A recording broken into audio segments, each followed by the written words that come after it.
Hello to all and welcome. My name is Lucy Letterhandler. I'm the Artistic Director and Curator here at the Art Gallery of Southwestern Manitoba, where we are currently hosting the exhibition Renewal, featuring 30 Canadian artist members of the Studio Art Quilt Associates, which is touring across this country. We are gathering online today, which is such a privilege, but even as these technologies do the beautiful work of bringing us together, it's important to acknowledge that all of that begins with the resources of our land. It's important that we consider how to live responsibly in the world and on this planet. As the current and temporary host of this exhibition and artist talk, I will specify that I'm a guest on the homeland of the Red River Métis, lands that have been stewarded by the Dakota Oyate, Cree, and Anishinaabe peoples since time immemorial, and shared by the Anishinaabe and Dene-Sulin. Because we are gathering from across Turtle Island today, I encourage you to think of the Indigenous nations that have occupied the land that you are on. I'm going to invite Sue Sherman up now, as well as our three guest speakers, Helena Scheffer, Susan Selby, and Kit Vincent. And then I will excuse myself until they've concluded their presentations, at which point we will have a question and answer period. Those of you joining online may pose questions to the artist at any time using the comments section below the video, and I'll relay those words to the artist during the discussion following the presentations. So with that, I will welcome Sue. Hi, Lucy. Susan. And we've lost Helena, but she will be back soon. And I will recuse myself and start that slideshow. Thank you, Lucy. So we're here today to talk about the Renewal exhibition that's showing at the Art Gallery of Southern Manitoba. And next slide, please. So just to give you an introduction, in case you're not aware of Studio Art Quilt Associates, we're a nonprofit organization whose mission is to promote the art quilt as a creative visual work that is layered and stitched, or that references this form of stitched layered structure. Our vision is that the art quilt is universally respected as fine art medium. Next. So Renewal is a juried exhibition of art quilts by Canadian members of Studio Art Quilt Associates, or SAQA. And I should mention that there's something like 4,000 members of SAQA worldwide, of which, and I think the number is approximately 400 are members in Canada. So it's quite a big organization. This exhibition is from the three SAQA regions of Canada: Eastern Canada, Western Canada, and Central Canada, coming together to create a single Canada-wide exhibition. The theme is renewal, which is rekindling, looking to a new future, finding hope, or resuming an activity perhaps after an interruption, repair or recycle of something worn and used, recovering strength, or renewed cycles of life. Next.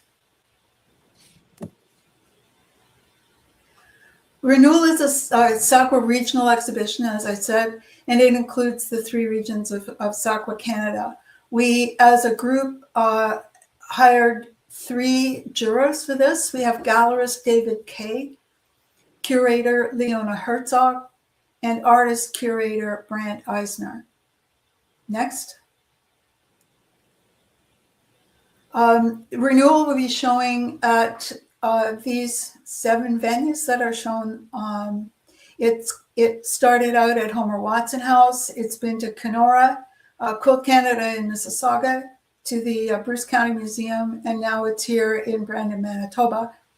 After this, we'll be going to the Red Deer and District Museum and Art Gallery, and then it will finish up at the Mississippi Valley Textile Museum, which is in Almont, Ontario, which is near Ottawa. Next. We have 33 artists in Renewal, and those 33 artists, as I said, the pieces were curated and juried in a blind jury process, and 33 artists were successful in having their work accepted. Of those 33, we have 3 here with us today: Helena Scheffer, Susan Selby, and Kit Vincent. And so what I'd like to do now is have each of the 3 of them talk to you a little bit about their art. So start with Helena Scheffer. Next. So, hi there. My name is Helena. I was born in Montreal and I have lived here all my life. So, how would I describe myself as an artist? I am a colorist who works with textiles, and I use fabric as my palette. Any kind of fabric is fair game. Commercial fabrics, vintage textiles that I overdye, paint, and stamp. Thrifted clothing especially I love, scarves, ties, cottons and silks, and synthetics. Everything works for me, and my fabric ends up looking like Swiss cheese with holes cut all over from the pieces that I snip out. And here is an example. See, but this is a blouse that I bought at a thrift store, and there's not that much left of it, but clothing is perfect. So I don't buy a lot of fabric at the quilt store, and in fact, there aren't even any quilt stores left in Montreal. So what inspires me to create? Color itself is my inspiration. I love every color, but of course, some more than others, but definitely not brown. Red is my most favorite color, as you can see behind me here. I can make a different red piece every day and never get bored. So how do I get started on a piece? I start with a preliminary idea of color that I want to use and start pulling fabrics out of my cupboard and out of my bins that are all color-coded. And it's the fabric that tells me where it wants to go. So for instance, this piece here, Kiribati, is my piece in the Renewal show. And my inspiration was the colors of the sunrise, because every day is a new day and an opportunity for renewal. And that was my inspiration. So I start a piece, I go through my fabric cupboard and my bins, and I end up with a huge pile on my table, using many of the fabrics just once. I am very lucky. I have a beautiful studio with windows on 3 sides, and I work flat on a large table with an IKEA kitchen island underneath for storage. And I use a Bernina sewing machine and a handy quilter Sweet 16 for the quilting. So how has my work evolved over the years? I started, as so many people do, by making traditional quilts. But I realized that I don't like following patterns, so I started doing things on my own, in my own way. And I created a series of monochromatic quilts using strips and squares that I sewed together. And then I had an aha moment when I realized that I could layer and collage the fabrics together without sewing them into straight lines and stick them onto a painted canvas to hang on the wall. So at the time I was operating my own art gallery, and I saw there that textile art hanging on the wall, like a painting, was viewed as art rather than craft. And sometime later, a friend gave me a round plywood panel and said, Helena, I bet you could do something with this. And that's when I started working in the round, which is my favorite method right now. Next, please. This is temperature rising, and this is 36 inches square, I believe, around a diameter. And next, this shows you how I work. So there it is, flat on the table, and I assemble all the pieces until they are how I like them. And then I iron them down because there's a fusible underneath. And then I stitch them by machine and by hand, adding texture by hand stitches, and then I stick it onto the plywood base. So about 7 years ago, I was approached to have a solo show at a local gallery. I decided to create a series combining my artwork with my studies to become a yoga teacher, and I called it The Colors of the Chakras. Each of the 7 pieces is a visual representation of each specific chakra. Can you go to the next, please? And its corresponding color. So I'm not going to show you all 7, but this is, I'll show you some of my favorites. So this is Rhapsody in Blue. So each one is the color of the chakra created through carefully selected fabrics. Now the solo show never materialized because of the pandemic, but I submitted the series to the World of Threads, which is an international textile exhibition in Oakville, Ontario. And the whole series was then purchased by the city of Oakville and is now on permanent display for everyone to enjoy. So it was the best possible outcome. Next. So this is the yellow one, Light of a Thousand Suns. Next. Red Sky at Night. Next. Cosmic Blues. And whenever I finish a piece, I think, oh, this is just my favorite. I just love this one the best, until the next one. Next. So now that I'm retired from my working career as a French-English translator, I create art every day. I also keep some time to practice and teach yoga and to volunteer with a greyhound rescue organization. I sew coats of my own design for each dog that arrives from Spain. And so far I've made about 100 coats. What is the best piece of advice I've ever received in terms of art? And that is, every work of art should have at least one tiny speck of red. And if you look at my work going back and forth, you'll see that they all have a little tiny bit of red for a little life.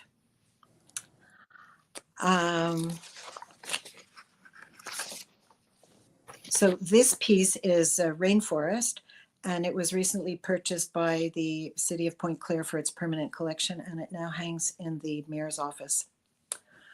Thanks to SACWA, many of my pieces have been juried into international exhibitions, have traveled the world, and have been published in books, magazines, and exhibition catalogs. Sometimes life inspires my work, and other times my work is inspired by current events. Next. So this is Coral Reef that I did maybe 5 years ago. Next. And this is Coral Reef Elegy, which is my latest one, well, almost latest one. And it's a lament that the colors of the world's reefs are being bleached. They are whitening, which is a tragedy that affects us all. So this piece was just juried into the World of Threads 2026. It's coming up in September in Oakville. Next. These are details of Coral Reef Elegy, just to show you a bit of the stitching that's involved. So I lay it down in front of on my quilting machine, and I just go. whatever inspires me, that's what comes out. Next. So this is what I'm currently working on, inspired by this beautiful Mother's Day bouquet that I received from my daughters. And next you'll see it in process. So there it is, just starting. And that's it. Thank you very much.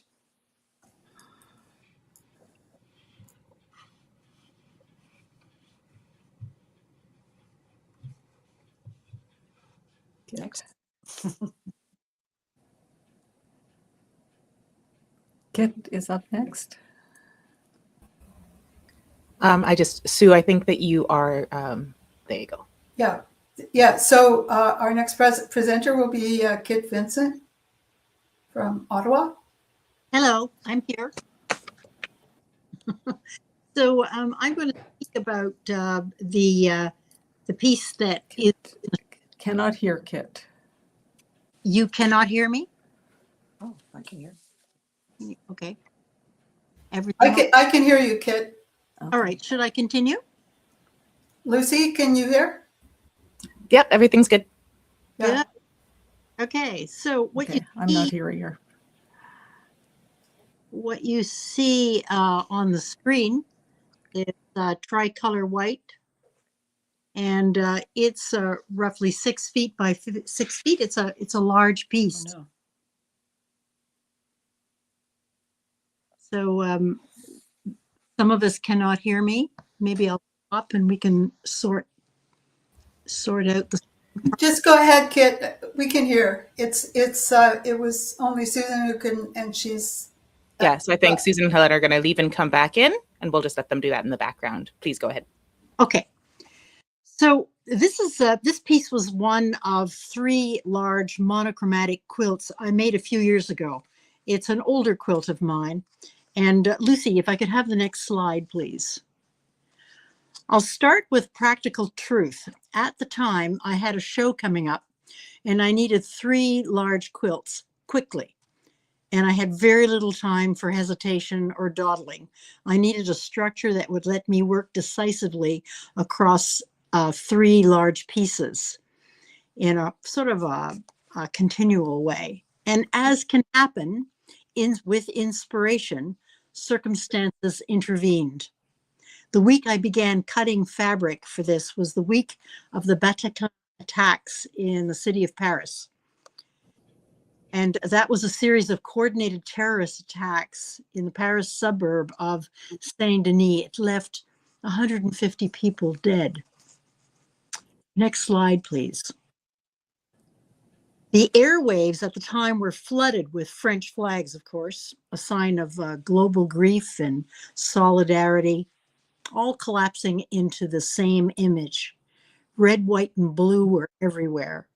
And as I was posting the French flag across my own Facebook cover photo, I suddenly had a theme. I thought those 3 colors, why not? I'm usually pretty promiscuous with color, wanting every hue, tone, and shade on the table, like Helena. Even brown is okay with me.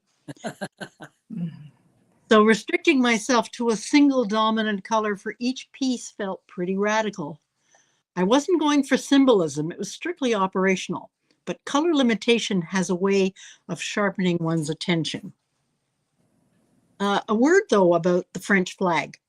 Historically, the French tricolor is a loaded object. Originally, the blue and the red represented the city of Paris and the people. The white represented the monarchy, the Bourbon kings. And over time, and of course, following the revolution, those meanings softened into abstractions.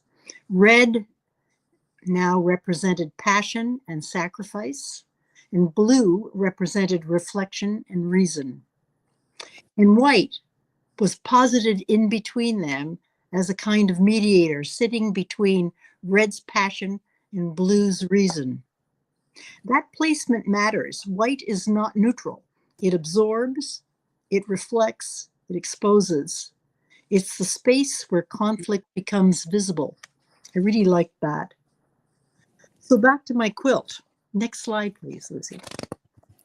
In tricolor white, white, of course, is anything but pure.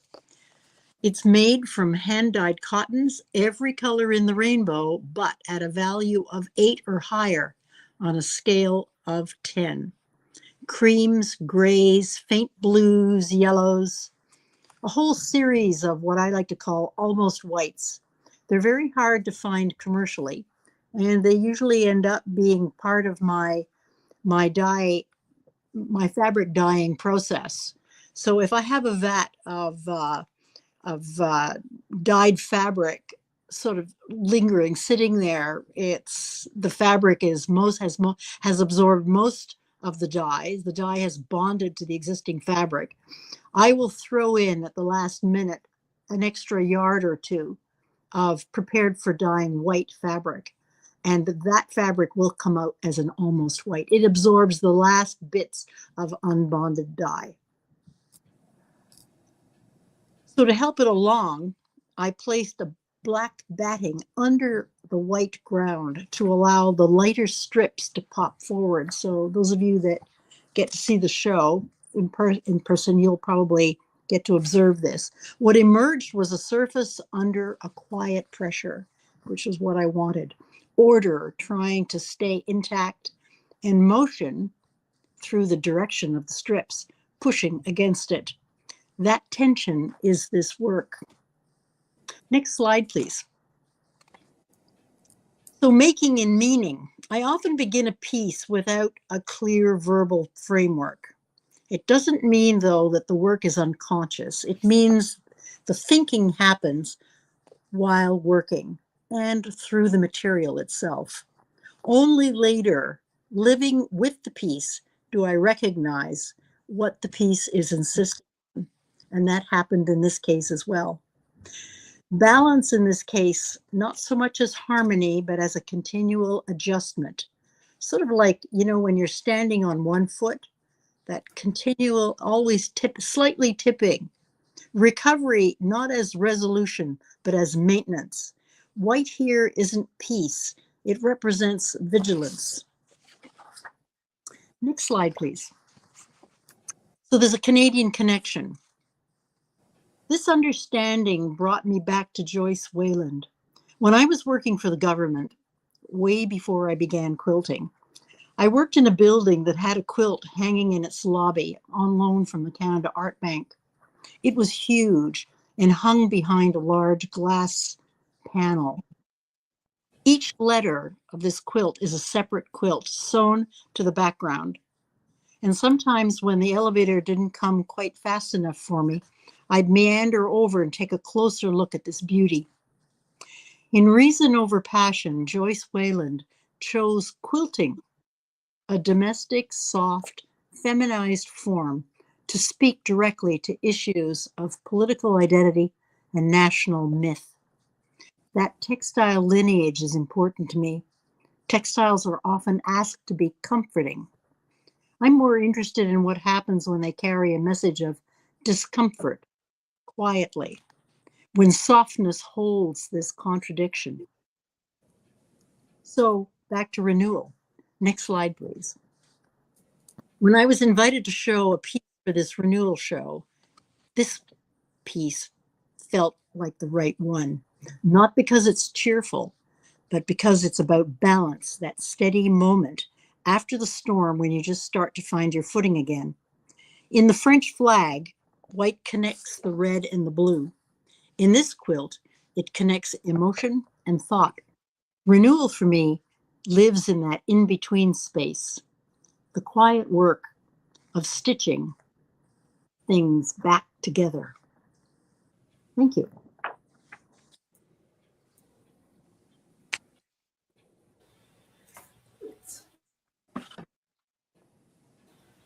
Thanks, Kit.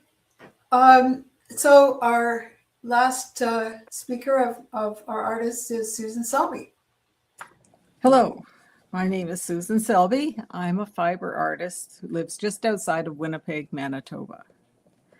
As a member of the committee, when our renewal theme was introduced, I'd like to speak about how my piece and 3 other pieces relate to our theme of renewal. One of the ways I interpreted renewal was coming out of our darkest days and finding hope when we come out into the light again. Winter solstice represents the shortest day of our year. Every year I count the weeks and days from about mid-November, when the darkness starts to close in on us, until February, when the returning hours of daylight make an appreciable difference.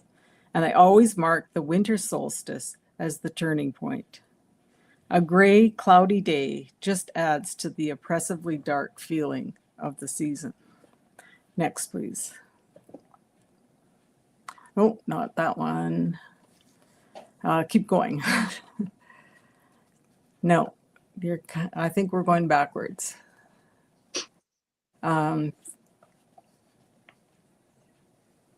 There.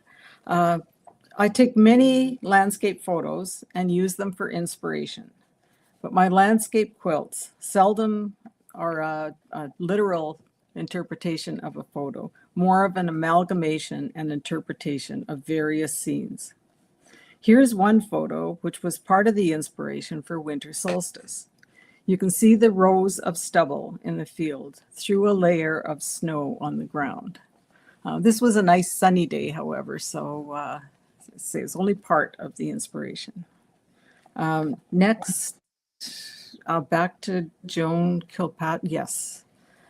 Joan Kilpatrick's piece, Celebrate, also reflects coming out of dark days as Joan returns to health after going through cancer treatments.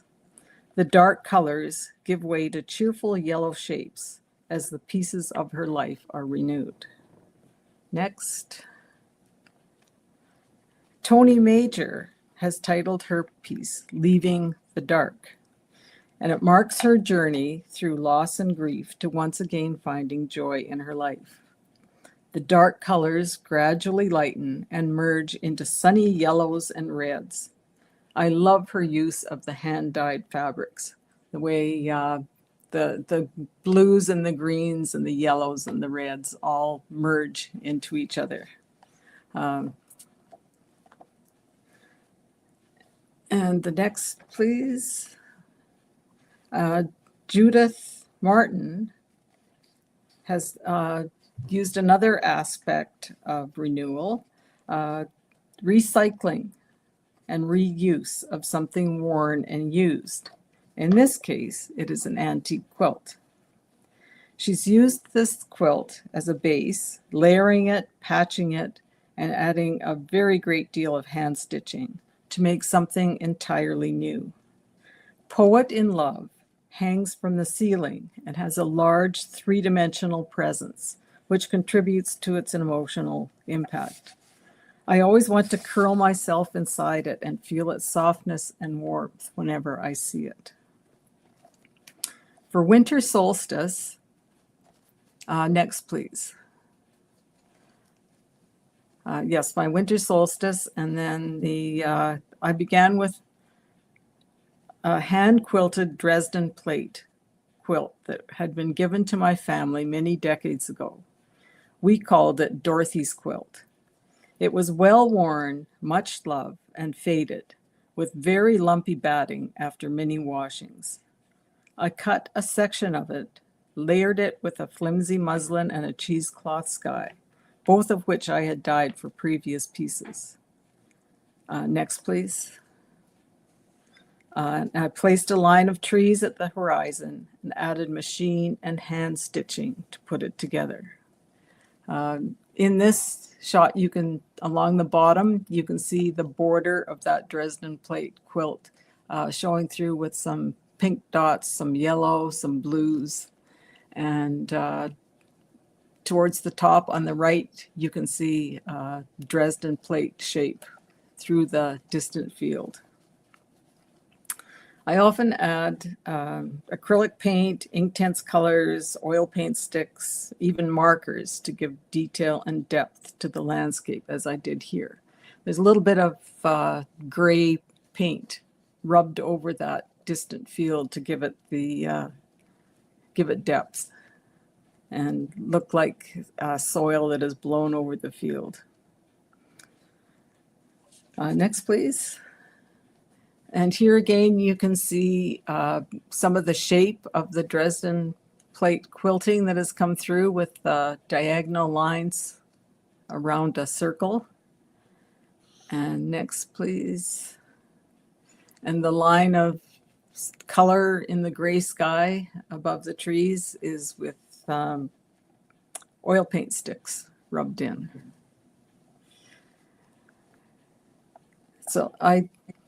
And next, is there another one? Yeah, you can really see the shape of the Dresden plate up in the sky.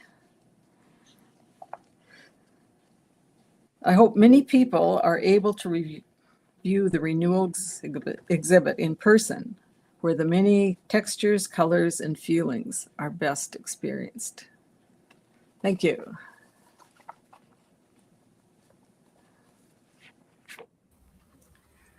Thank you all so much for that.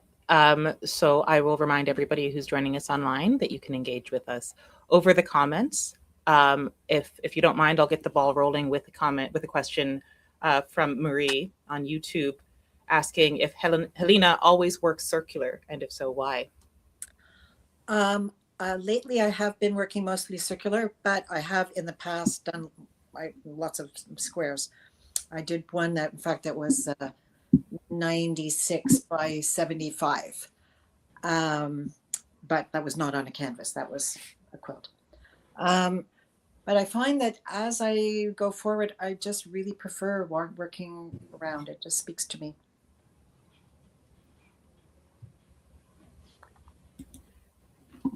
Thank you. And as we wait for other questions, I had a question for Susan that popped into my head. Well, I don't know if it's even a question because you just finished, but you said that the Dresden quilt had a nickname in your family.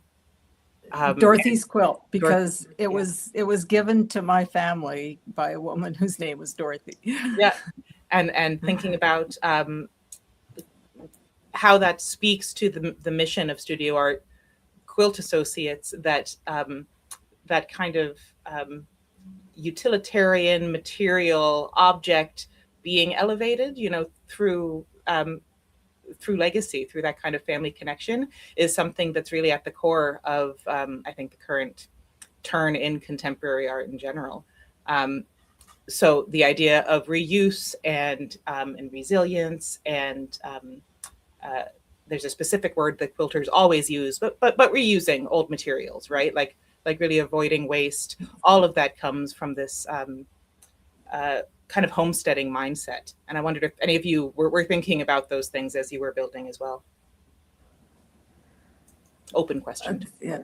Well, there were so many memories in that old quilt. I couldn't bear to give it away or throw it out. So I kept it on a shelf for years and then finally cut it up and used pieces of it. Yeah. That's interesting. I have a couple of really, really old quilts. You're giving me ideas now. I wanted to ask a question of Kit. Just looking at the pieces that you have, that you showed us today, there's a lot of layers of fabric in those quilts. Are they really heavy? Actually, no. I mean, compared to Elena's work, my quilts are like butterflies. Well, yeah, with all that wood as well, I guess. Yeah. In fact, I had a question for well, I'll answer yours before I ask Helena a question about. No, they're not terribly. Round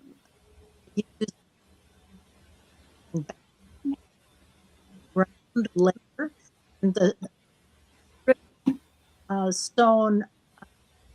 Yeah, sometimes 2 or 3 layers of stone on the ground, but not in. I find them excessively. They're sort of. I hate to say, but you were cutting in and out a little bit. So if we can just summarize what you were saying, you say it's a maximum of kind of 4 layers of fabric.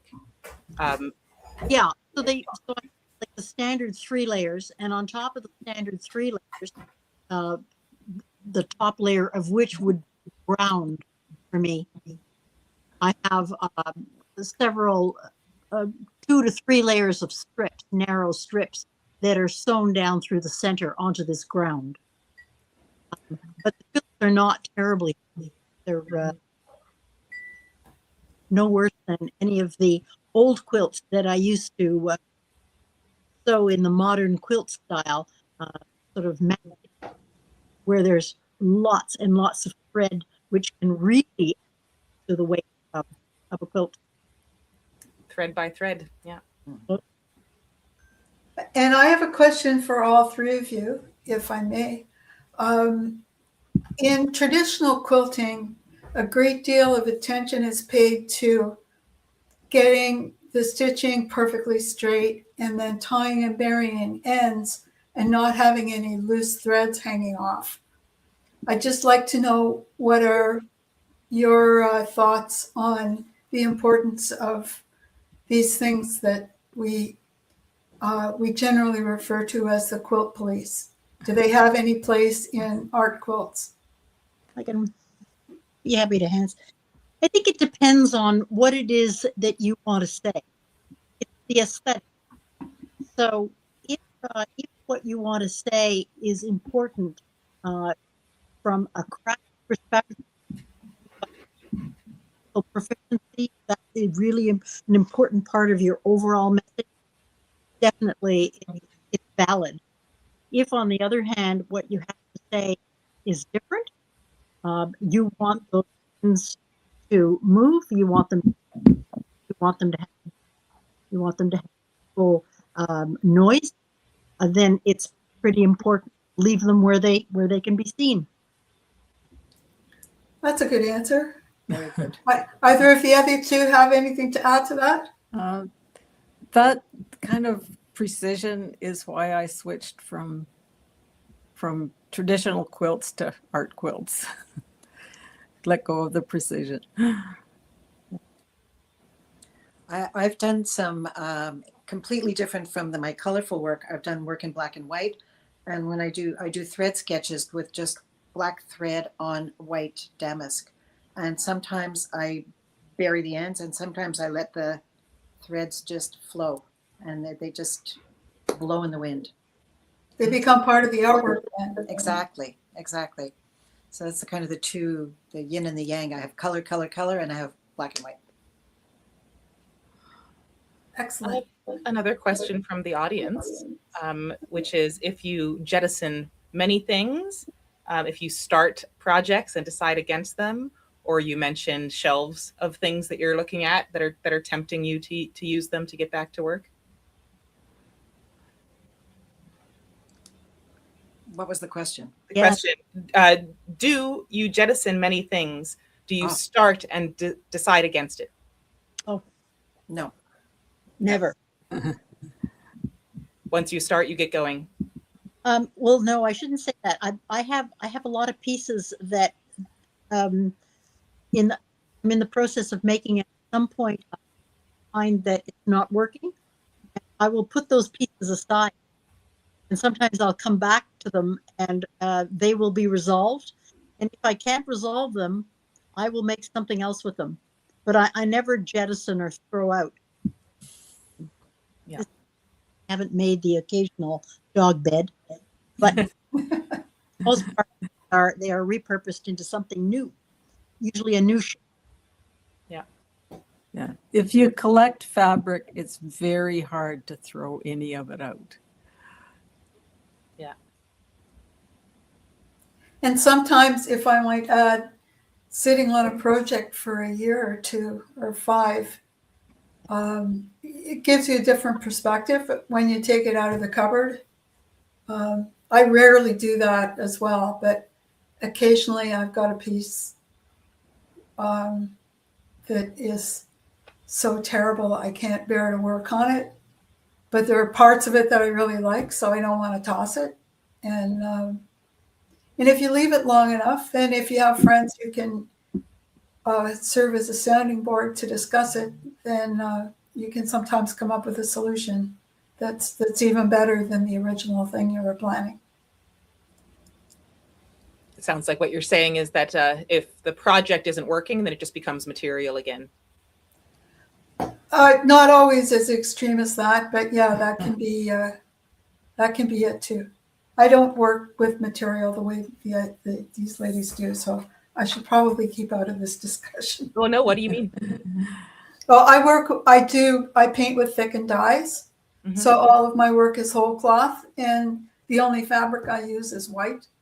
So Kit does too. You start from white fabric, but you collect it all up and use the fabric that you've made across various projects. My entire work is on one piece of fabric.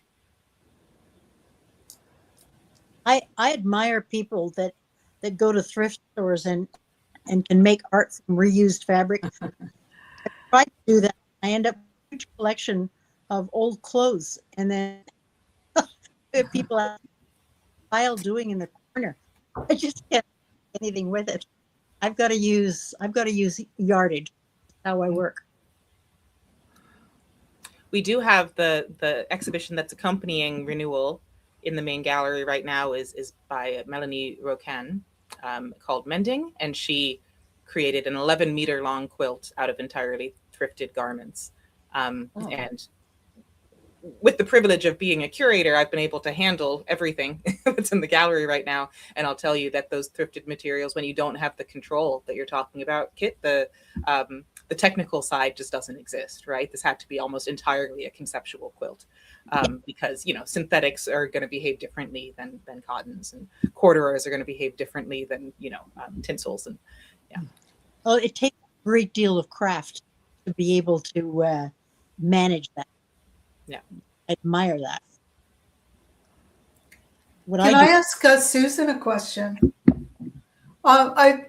I have only seen 2 or 3 of your pieces, and I have to say that the pieces I've seen of yours always evoke Manitoba for me. Is that deliberate, or is that just by chance that I've seen those 2 or 3 quilts? No, it's not deliberate. I know a lot of people create art quilts from their travels, and I've taken pictures and looked at them, but it never.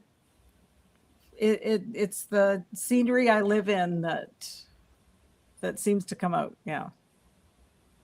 And so it's your backyard that you're.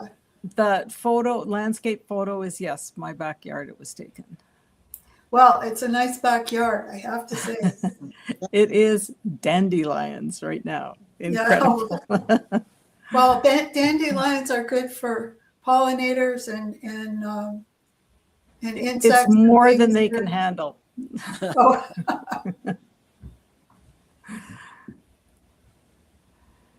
But yes, it does seem like my local scenery is what I end up being inspired by. Well, it's nice. I'd have to drive a long way to be able to get a view that doesn't have a building or a road in it. Speaking of that kind of natural surrounding, I wanted to ask Kit about natural dyes. And Susan also mentioned some in the overview of other pieces in the show. So where are you sourcing your dyes from? Were you a quilter before you were a dyer, or did they develop at the same time? Several questions. I got my starts late in quilting. I did not have a grandmother that quilted, nor a mother that sewed. But I went down to the States and used up all my annual leave, spent really good money taking really expensive classes from Zero and Carol Sutherland. I learned how to dye from Carol Sutherland. I also went down to San Antonio, Texas, and studied with Jane Dunwald, wonderful teacher, who taught me about everything I know about surface design. The dyes I use are not natural dyes; they're MX cold water reactive dyes. Cold water reactive dyes? Yeah, I use those too. Yeah. Oh yeah. Yeah. If you're working with color, you can't buy it. You have to make it yourself. Okay. Yeah. Natural dyes are very nice for some things, but when you want certain strong colors, natural dyes will not Yeah. do it. And they're just so much work compared to the Procyon dyes. Well, and I started learning how to use natural dyes because I was concerned about, I do a lot of environmental messaging on my quilts, and I like the idea of being environmentally friendly. But I found that the eco dyes, in the natural dyes, are definitely a lot of work. They use an obscene amount of water, and they also include the use of chemicals. Probably in terms of what eventually goes into the ground is better for the ground than if the Procyon MX dyes were to do that. But they're certainly not free from impact, Right. ecological impact. And I can't get those dyes off. Like when I do my Procyon MX dyes, I use a lot of plastic sheets. I wash the sheets, I hang them up to dry, and I use them again. But I can't get the natural dyes off them. They color them, and I can't get it off. Oh, it stains the plastic. That's interesting. Yeah, it stains the plastic. I mean, it can be gotten off other plastic surfaces, but you have to use methods that don't work on thin plastic tablecloth kind of fabric or material. People talk about the dyes, and really it's the mordants that you want to think about. Yeah. Yeah. The chemicals that cause the dye to bond with the fabric. And the reason I use that is that I use raw ink. Therefore, the undersides of my strip are visible from the surface.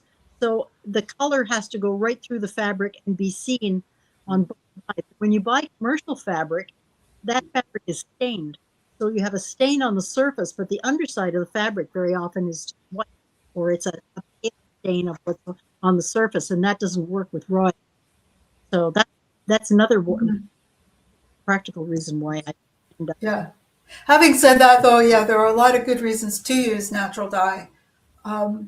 One of my favorite reasons to use natural dyes is when I want a black that actually looks black and not really dark blue.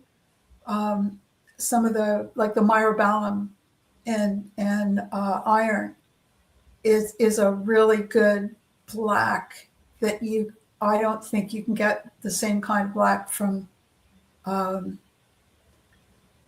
Procyon. But Well, you could try that. I don't know with thickened, because you add the sodium alginate to your dyes, but I think mixing a deep navy with strong orange, making a pretty good black. oh, okay, I'll try that. Sorry, we don't want to get down that rabbit hole too far. But, No, it feels like insider information. yeah. Are there any other questions from the audience? Yes. One viewer wonders if she has two questions. If you use non-fabric things, for example, leather, rug fragments, feathers, as we talk about kind of the collection of materials that you have on your shelves. No. Fabric, thread, batting. I have to say, I know a lot of people in Sakwa who do use those things. Yeah. Just these three are not in that group. Yeah. But We do. We saw Poet in Love in Susan's presentation, which is a sculptural piece. And then there's one kind of relief piece that is certainly not a wall hanging in that it's three-dimensional, that you can walk around it, and an actual sculptural piece, which looks kind of like a rag rug. I wish that she was here to talk about it, but a stump with a wire frame that's also stuffed and soft. So yeah, this multimedia, which, sorry, I'm jumping to the second part of the question, which is if you ever shape your rugs into 3D pieces other than wall hangings. I keep thinking I want to, I just haven't done it yet. Yeah. I've tried it a few times and I've never been very happy with what I created, but it's also I'm not willing to put the time in to practice it to get to something that I would want. So, no. Whole different level of planning, I would imagine. Yeah. It's also for artists in our organization where we're really looking to show our art. It becomes a lot more challenging to ship art because you have to sort of make it so it all folds up, and then you have to provide instructions to the curators. And some curators are better than others at unpacking and hanging and then repacking. So, and it usually costs a lot more to ship. For sure. Yeah. So, and actually, if I can talk to the previous question just for 1 second, we also need to be worried about if you use things like feathers, if you're shipping your piece across an international border, there can be customs issues with shipping anything that was once a part of a live animal or a plant. Mhm. So feathers are fine for this exhibition because it's going within Canada, but a lot of our artists will do stuff and ship it to the United States for a big international exhibition, which could go around the world. And if you're doing that, then you have to avoid anything that's potentially a problem at customs. That's a good point. Yeah. That's true for collections as well. A lot of collections really want their work in them that they acquire to be shown, which pretty much means hangable, right? You don't want to have to do it, like in the legislative offices, right? As opposed to in a. But I think that these questions are really pointing to the success of your persuasion that this quilt art is absolutely contemporary art and part of that conversation, right? That there's no limits, right? There's an edge at which everybody's playing. You're talking over going 3D? About going sculptural, about adding different media into there, about incorporating organic, formerly alive things, that the boundary between a multimedia quilt and something like Robert Rauschenberg's Canyon, right, gets very, very blurred. Yeah. Yeah. Well, I've been going with very irregular shapes, Mhm. which I think it's my tippy toe in the direction towards 3D pieces. But I do like portraits with frames that are sort of intricate, irregular shapes that have finished edges. And so they're supposed to look like a framed portrait hanging up on a wall. Cool. There's another question in the comments. I can read it if you'd like, Lucy. Sure, go ahead. What are some workflows / techniques when things don't go as planned while working with this medium? A seam ripper. Picking out seams, and I've done a lot of picking out of free motion quilting that wasn't moving the way I wanted it to move. and sometimes just adding more. Yeah, Yeah. that can be good.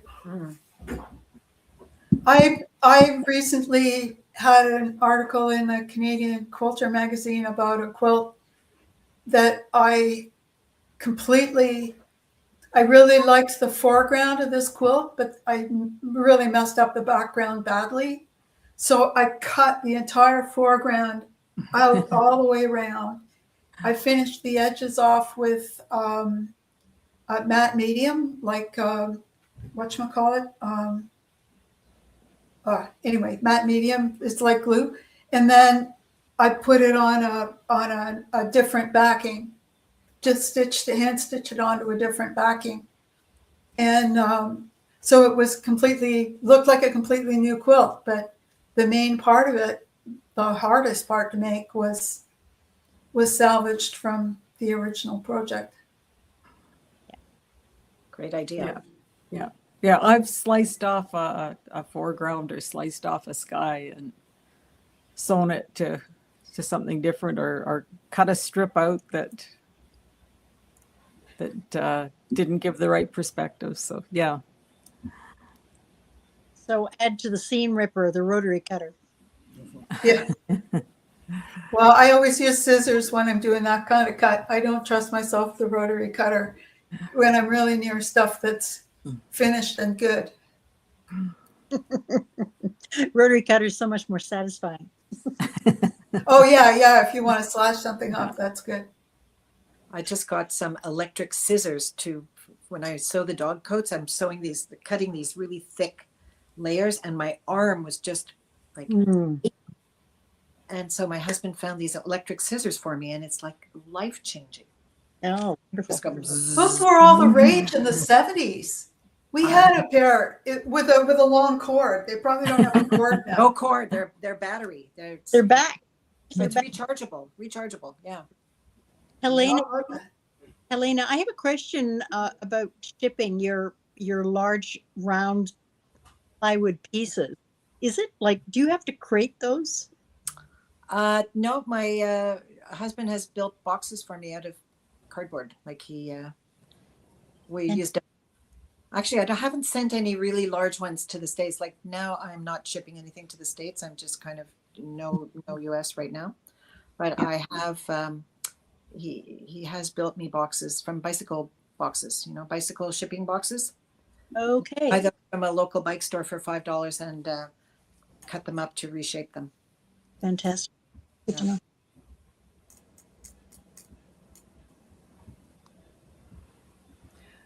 Well, since we're coming up on the hour mark, unless there's any really pressing questions, I will take this opportunity to say thank you so much for your time, and to everybody who joined us as well. It's been a real pleasure. And if you're passing through Brandon, please come see the show. It's up until August 1st, again, accompanied by Melody Brocand Mending. And you can't read it surely, but there are 15 different venues across the province of Manitoba that are celebrating fiber arts in the month of June. So if you're doing a road trip or even a visit and then a doodle around our province, then there's a lot of fiber art to see in the next month. So wow. I will say again, thank you so much. It's been a real honor to have your work in the gallery. And all of your colleagues, and to meet you here and to hear about your processes. Thank you, Lucy. Thank you, Lucy. Thank you. Okay, bye. Bye-bye. Bye-bye. Bye.